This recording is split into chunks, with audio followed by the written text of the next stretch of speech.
This video is for anyone who thinks that the NIST report on World Trade Center 7 has ended the scientific debate on how the World Trade Centers collapsed on 9/11. First off, it took 7 years for NIST to write this report, yet they gave the public 3 weeks in which to review and comment on it, before they closed the comment period and declared the report as a final say on the matter.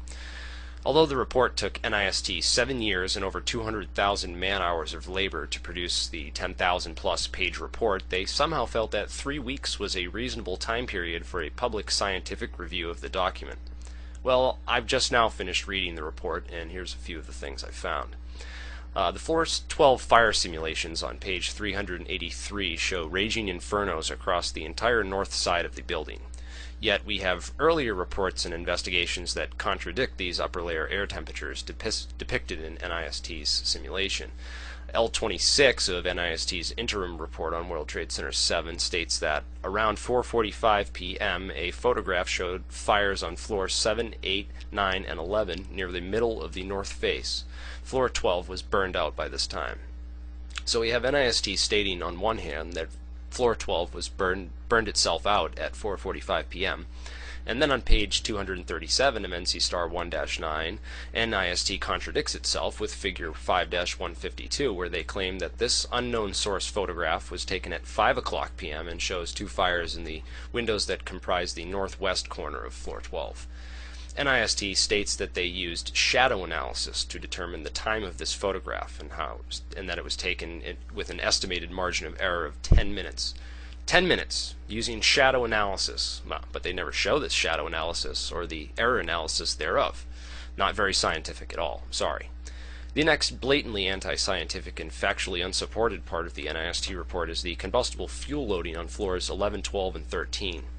Here we have some very suspicious behavior on the part of NIST. This is on pages 55, 56, and 57 of NC Star 1-9. These pages go over the floor plans and how much burnable material was on each floor.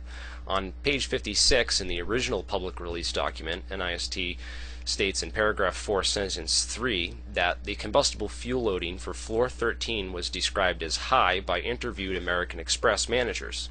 However, American Express only occupied the southwest corner of floor 13 and were not qualified to comment on the condition of the Securities and Exchange Commission offices on floor 13. Shortly after these comments were submitted to NIST, it changed around a few parts of its report, and the part on page 56 that once said American Express managers now says Securities and Exchange Commission managers. Was that a simple mistake, or was NIST trying to lie and cover something up? Well, if you look at the floor plans on page 56 and 57 of NC Star 1-9, you will see that the Securities and Exchange Commission only had meeting rooms on floor 13. Meeting rooms are like courtrooms, which are sparsely furnished and thus have a low combustible fuel load. So it appears that NIST tried to use the descriptions given by American Express managers for their offices in the southwest corner of the 13th floor in order to lie and say that these sparsely furnished meeting rooms had a high combustible fuel load. When we called them on this, of course they figured it would be easier just to lie again and change American Express to Securities and Exchange Commission.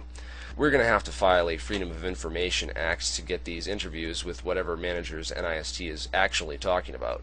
Page 375 of the original, or 376 of the new and revised NC Star 1-9 report, paragraph 1, sentences 8 and 9, says that the density of combustibles on the 13th floor was varied and not well known, so it was assumed to be the same as the 12th floor. What it looks like here is a deliberate effort on behalf of NIST to lie about the fires actually occurring inside of World Trade Center 7. I have already shown that the fires on floor 12 were grossly overestimated by NIST, which then repeated this error on floors 11 and 13, meaning that the error was multiplied threefold. Scientifically, this alone disables their entire argument, not to mention the other evidence I am about to bring up.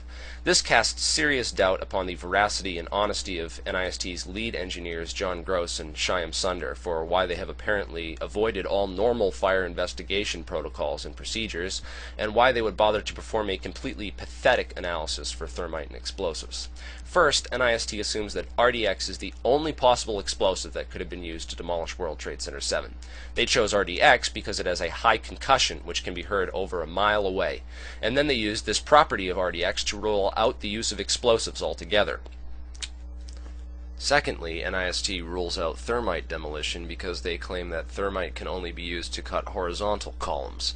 However, NIST has experts in nanoenergetic compounds, or nanothermites, which have a rapid reaction rate and can be used to weaken or cut vertical columns as well. NIST's failure to investigate other types of explosives and exotic accelerants is in direct violation of the National Fire Protection Association Manual for Fire Investigations, specifically in NFPA 921, Section 18.3.2 on high-order damage, which was clearly met by World Trade Center 7's collapse, as well as NFPA 921, Section 19.2.4 on exotic accelerants. NIST has completely ignored all the evidence for thermite and dismissed the pools of molten iron flowing underneath all three World Trade Center buildings, which was reported by the FDNY, Governor Pataki on CNN, iron workers and cleanup workers, as well as NASA's flyovers thermal imaging.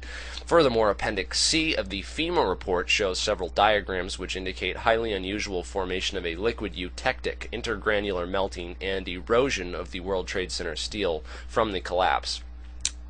The Section C3 summary report for Sample 1 states that the steel was heated to around 1,000 degrees Celsius, or 1,800 Fahrenheit.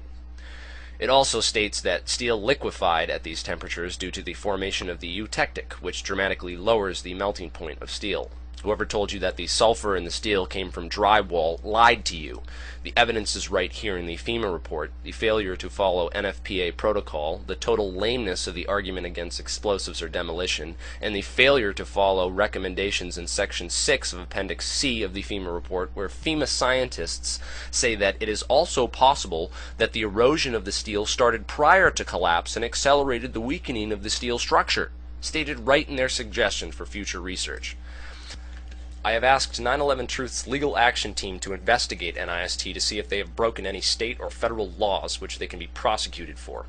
I would ask that all NIST engineers, architects, and scientists whose names have been included in this report to consider and review these comments and evidence and reconsider their approvals of the report before the entire team is put under investigation.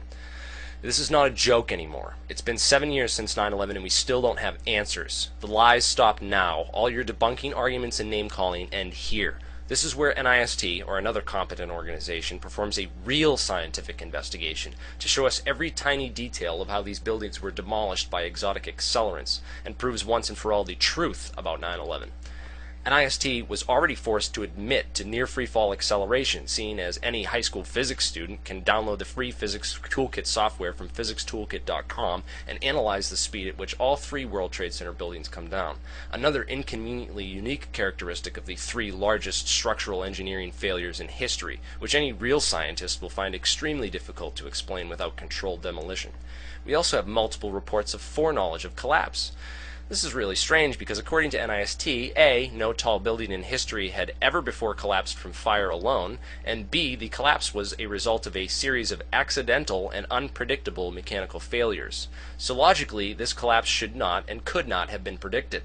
However, we have several direct media sources who not only predicted the collapse, but announced it before it even happened.